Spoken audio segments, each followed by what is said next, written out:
Dan pada tahap awal ini ada beberapa program kesehatan atau kemandirian kesehatan yang kita coba untuk kita runningkan ke teman-teman di warga jamaah sebagai wujud daripada penjagaan diri kita terhadap jasad kita masing-masing. Jadi ada 3 program di awal ini yang masuk pada level 1, insya Allah sangat mudah dikerjakan, insya Allah sangat ringan untuk dikerjakan. Baik, adapun sebenarnya tahapan dalam kondisi kesehatan seseorang itu kami bagi menjadi 4 bagian. Yang pertama yaitu fase sebelum sehat. Fase sebelum sehat ini adalah fase di mana setiap daripada kita masih punya keluhan-keluhan kesehatan. Mungkin teman-teman ada yang kadang merasa saya kadang suka pusing. Atau teman-teman ada yang merasa saya itu kalau bergerak sedikit salah gerak sakit pinggang. Atau teman-teman ada yang merasa saya itu kalau kena debu atau ada alergi dengan pernapasan. Nah, itu berarti kita kondisinya masih belum sehat. Nah, belum sehat dalam artian belum sehat, kita masih banyak keluhan, dan keluhan itu sering atau kerap kali mengunjungi kita. Maka kita dengan gerakan ini, dengan program ini, kita harap kita bisa bermigrasi dari yang tadinya belum sehat menuju sehat. Menuju sehat. Jadi menurut saya dalam artian keluhan akan berkurang, ya, tubuh kita lebih nyaman, kemudian kita lebih merasa segar, gitu, dan lain sebagainya. Nah, baru nanti masuk fase sehat. Fase sehat di sini adalah kita bisa mengoptimalkan, harapannya dengan kesehatan yang kita miliki, kita bisa mengoptimalkan ibadah kita kepada Allah Subhanahu wa Ta'ala. Ya. Sampai nanti masuk pada fase keempat, yaitu perkasa. Untuk bapak-bapak ya. Insya Allah bapak kita buat levelingnya sampai bagaimana kita bisa membangun keperkasaan. Nah, oke, kita masuk ke program level 1 ya teman-teman. Program level 1 ini yang pertama adalah jalan pagi ataupun bebas saya dilakukan mau pagi, siang, sore, intinya berjalan. Intinya berjalan. Berjalan 1 hari minimal kita di level 1 ini, level yang pertama minimal berjalan itu 15 menit atau sekitar 1,5 kilo. Kalau 15 menit jalan sih bisa 2 kilo lah ya, bisa 2 kilo atau sekitar kalau pakai smartwatch itu ya, pakai smartwatch kurang lebih 4.000 langkah lah, 4.000 langkah, 3.000 sampai 4.000 langkah. Itu sebisa mungkin teman-teman lakukan baik di pagi hari ataupun di waktu teman-teman senggang. Tapi kami merekomendasikannya dilakukan pada saat pagi hari sebelum teman-teman mandi. Nah, itu nanti dari pemahaman ilmu yang kami miliki, ketika kita melakukan jalan pagi itu, kemudian tubuh kita sedikit berkeringat, kemudian kita mandi, itu akan sangat baik untuk metabolisme tubuh kita. Nah, untuk teknis jalan sebenarnya tidak ada yang harus bagaimana dan bagaimana. Teman-teman bisa jalan pagi biasa saja. Tapi kami akan memberikan rekomendasi bagaimana jalan yang ini disampaikan oleh salah seorang ulama di Indonesia tentang bagaimana sih mensifati jalannya Rasulullah. Nah, tetapi kalau kita bebas saja, sebisa mungkin, sebisanya kita jalannya seperti apa. Nanti saya akan berikan videonya, silahkan disimak videonya berikut ini. Bismillahirrahmanirrahim. Assalamualaikum warahmatullahi wabarakatuh. Alhamdulillah wassalatu wassalamu ala Rasulillah wa ala alihi wa sahbihi wa mawalah amma ba'd. Para pastrooper yang rahmati Allah Subhanahu wa taala dimanapun antum semua berada. Saya pada pagi hari ini bersama Mang Dudi Jamiluddin yang merupakan spesialis menjadi fotografer dan videografer di Iqra Sehat dan Iqra Stable. Sedang berada di Iqra setelah tadi pagi kita melaksanakan tahsin qiraah Al-Quran di Iqra Sehat, lalu kemudian berkuda sebentar. Nah, sekarang kita akan mencoba untuk menerangkan atau mempraktekkan tentang cara berjalan Rasulullah Shallallahu Alaihi Wasallam sesuai dengan riwayat-riwayat yang sudah kita pelajari, yang sudah kita bahas di Qobazum yang kemarin. Bagaimana?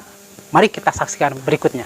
Sebagaimana yang sudah kita bahas dalam hadis riwayat Imam Bukhari, hadis nomor 1666 dari Usamah bin Zaid radhiyallahu anhuma, bahwasanya Rasulullah Shallallahu Alaihi Wasallam ketika haji wada itu beliau ya yasiru al anak, berjalan secara anak.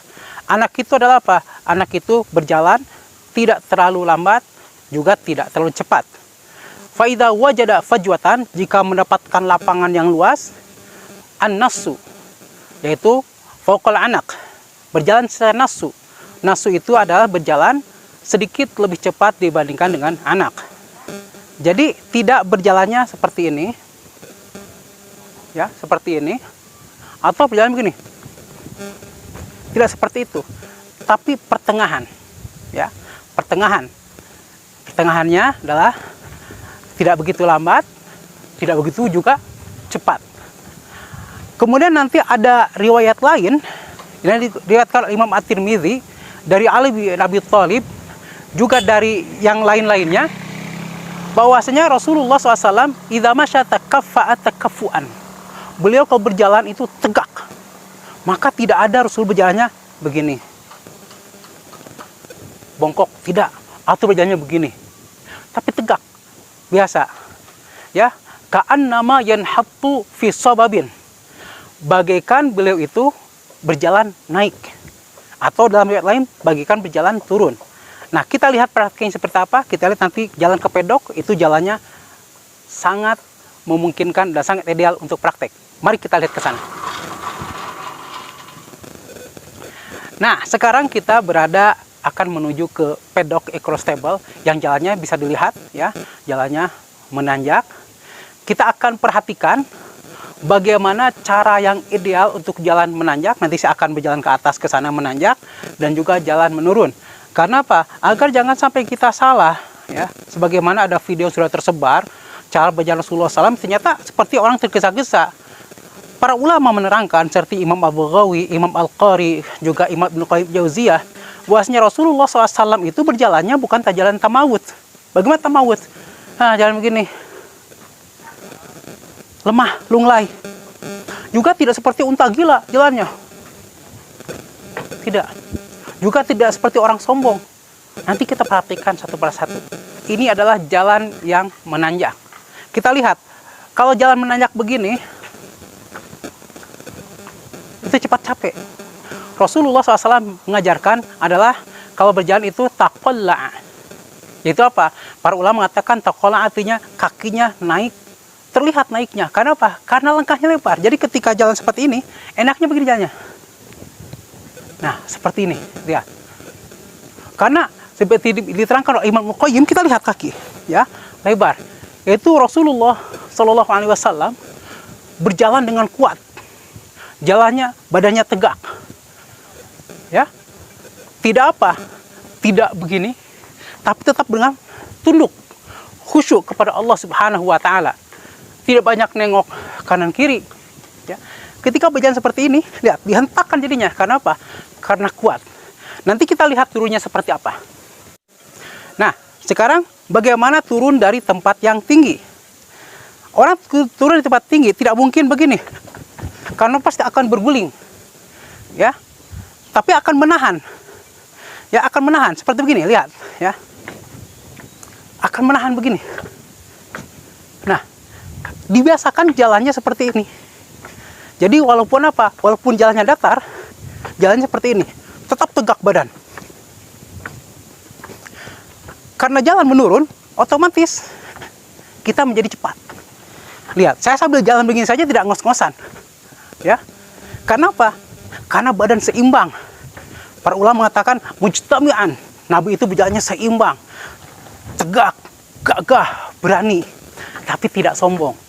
Maka ketika jalan, jangan begini jalannya. Tidak boleh, itu sombong. Ya, itu jalannya tercela.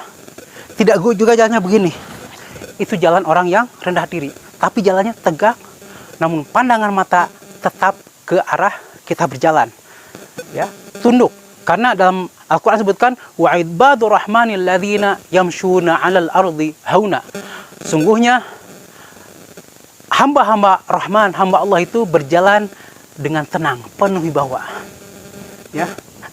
Nah, kalau jalannya kemudian datar seperti di sana, ya, jalan tetap seperti itu. Mari kita lihat. Ya, kita jalan datar, ya. Ini cenderung datar. Nah, datar kemudian jalannya lapang, maka agak lebih cepat. Kenapa? Karena jalan lapang. Seperti begini.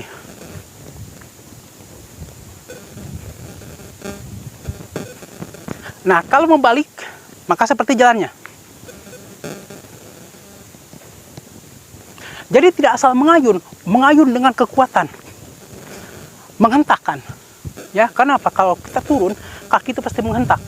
Kalau tidak menghentak, pasti akan berguling karena tidak ada tekanan di tanah. Ya, jadi jangan nanti pas tuper, jangan sampai nanti hanya sekedar melangkah begini. Itu bukan japas yang diajarkan oleh guru kita, dan juga bukan jalan ala Rasulullah SAW yang diajarkan oleh Nabi SAW. Juga tidak begini jalannya. Itu jalan terburu-buru dan termasuk salah satu jalan yang tercela. Ya, apalagi jalan sambil begini. Nah, makanya kalau ada sanmo japas, nanti perhatikan ya, bahwa jalannya harus dengan tenang. Bukan santai, tenang. Beda. Ya, tenang begini.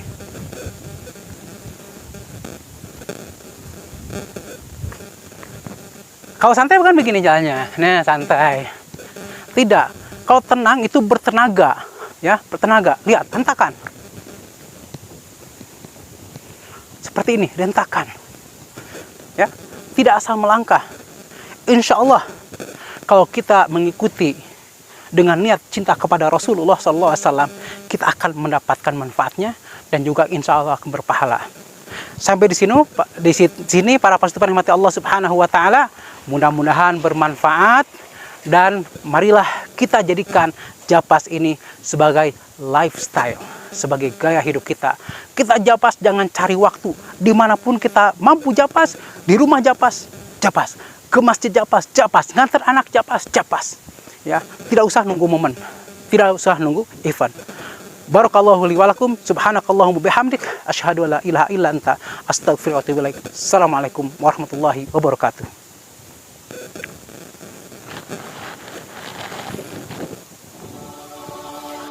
قلبي تحلى بسعد حين لاقاك وأدمعا مسحات من بين ذكراك وبسمة بدلت حالي إلى فرح ما كان يملكها في الكون إلا قد كنت في الليل أحيط بكم وهنا يثبو لهيب الجوى إذ مر ذكراك أصبحت غضا وأمشي بالدموع على يومي وما في غدي إلا محياك يومي وما في غدي إلا محياك.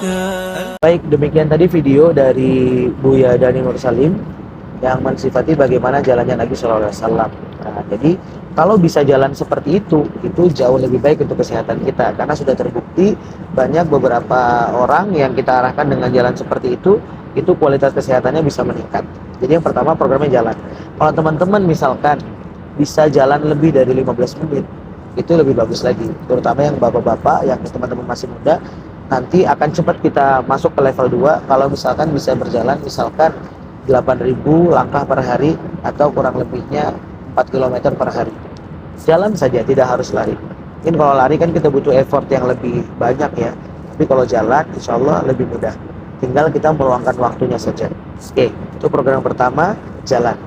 Kemudian program yang kedua, ini program sit up namanya. Nah, program sit up ini kita coba lakukan karena gerakan ini itu sangat membantu buat teman-teman yang memiliki tubuh atau tulang belakang yang melengkung ke arah luar. Jadi dia seperti melengkung keluar seperti ini tulang belakangnya. Apalagi pada anak-anak kita tuh kalau mereka lagi duduk gitu ya, kakinya selonjor, tuh tulang belakangnya akan mudah terabak, menonjol semua keluar. Nah, itu bisa salah satunya untuk memperbaiki kualitas kesehatannya dengan sit up. Sit up-nya bisa dilakukan minimal 30 kali. 30 kali itu dalam artian teman-teman bisa bagi, misalkan buat ibu-ibu agak berat, ya berarti 5 istirahat sampai 30 kali. Kalau teman-teman yang bapak-bapak, yang teman-teman ikhwan, misalkan tubuhnya kuat aja mau melakukan 100 kali silahkan, nanti pencatatannya silahkan dilakukan semaksimal mungkin. ya. Tapi ini baiknya dalam rangkaian tadi, setelah jalan pagi kemudian langsung sit up. Jadi program sit up ini itu terkhusus buat teman-teman yang memiliki badan ideal ya. Mohon maaf saya harus sampaikan, orang seperti saya ataupun yang berat badannya overweight gitu ya, maka dia ada gerakan tersendiri. Nanti kita akan list siapa saja yang overweight, kemudian nanti kita akan berikan gerakan secara khusus begitu. Nah, kemudian teman-teman, jadi yang pertama jalan, yang kedua sit up ya, sit up. Kemudian yang ketiga adalah kita melatih pernapasan. Latih pernapasan itu juga nanti kami akan berikan programnya. Dalam artian ada video yang bisa kita pakai untuk latihan pernapasan. Ya, latihan pernapasan ini kurang lebih bagaimana kita bisa mampu menahan nafas kita minimal selama 30 detik. Apa fungsinya dari melatih pernapasan ini? Yang kita bisa dapatkan dari kita melatih pernapasan, satu, kalau kita mampu melakukan pernapasan dengan baik, kita akan mendapatkan asupan oksigen yang maksimal untuk masuk ke dalam sistem peredaran darah kita.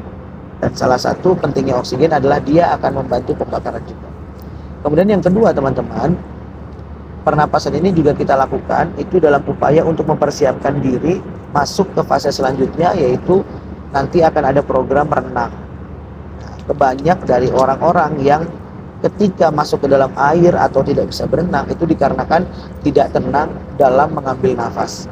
Nah, maka kita biasakan diri kita terlebih dahulu untuk lebih tenang ketika di darat dalam melatih pernapasannya. Nanti ketika masuk program berenang di air itu insya Allah sistem tubuh kita sudah terbiasa untuk menahan nafas, dan itu sangat efektif untuk kita melatih diri ketika berenang. Ya, jadi hanya 3 program saja di level awal ini, yaitu jalan, kemudian sit up, dan yang ketiga adalah melatih pernapasan. Insya Allah program ini akan kita trial di hari Senin, mulai hari Senin sampai nanti kita evaluasi setelah Ramadan. Ramadan gimana? Olahraga nggak? Boleh. Ramadan olahraganya boleh diganti di sore hari. Misalkan kalau pagi terlalu berat, sore sebelum mandi sore kita jalan dulu sekitar 15 menit, atau jalan itu nggak harus sekali jalan 15 menit ya teman-teman, bisa dicicil. Misalkan saya mau jalan 5 menit dulu pagi, saya mau jalan nanti sore lagi 10 menit, nggak apa-apa. Yang penting totalnya ya kurang lebih 1,5 kilo sampai 2 kilometer. Atau kalau teman-teman dipakai smartwatch itu lebih terbantukan insya Allah. Begitu teman-teman, dari teman-teman yayasan. Ini sedikit sosialisasi dari kami. Nanti program ini akan disampaikan melalui teman-teman di pengurus daerah masing-masing. Ya, dan juga laporannya nanti diberikan kepada para ketua halakoh ya. Nanti ketua halakoh juga kita akan buatkan form. Setiap individu juga kita buatkan form untuk laporan kegiatan ini. Mudah-mudahan Allah memudahkan kita untuk lebih sehat lagi. Nah, nanti puncaknya kita akan mengaplikasikan 3 olahraga yang disunahkan Nabi, yaitu pertama berenang tadi, setelah level 1 ini level 2 nya berenang dan memanah.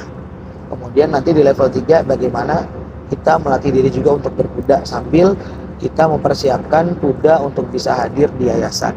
Mudah-mudahan teman-teman kita berdoa sama-sama, mudah-mudahan Allah mudahkan Yayasan Darut Thaibah untuk memiliki kuda-kuda fisabilillah. Begitu yang bisa kami sampaikan teman-teman. Semoga Allah berkenan memudahkan program kita. Nanti di level 2 itu akan ada gerakan-gerakan yang lebih bahasa kita sedikit ekstrim lagi. Misalkan ada squat, misalkan ada plank dan lain sebagainya. Ini baru level 1. Saya harap teman-teman semua warga yayasan, baik bapak-bapak, ibu-ibu, ikhwan, akhwat semua bisa berkontribusi dalam program ini. Ya, jadi nanti kita akan pilih mana ikhwan, bapak-bapak yang punya potensi untuk nanti misalkan kita mau bikin tim SAR dan lain sebagainya. Itu kita akan lihat dari report laporan olahraga hariannya. Insyaallah otot yang terlatih akan menjadikan tubuh kita lebih kuat dan tidak mudah sakit begitu. Demikian teman-teman yang bisa saya sampaikan. Semoga nanti teman-teman dari PD bisa mengawal program ini kepada teman-teman para jamaah semua. Semoga memberikan kemudahan. Billahi taufiq wal hidayah. Assalamualaikum warahmatullahi wabarakatuh.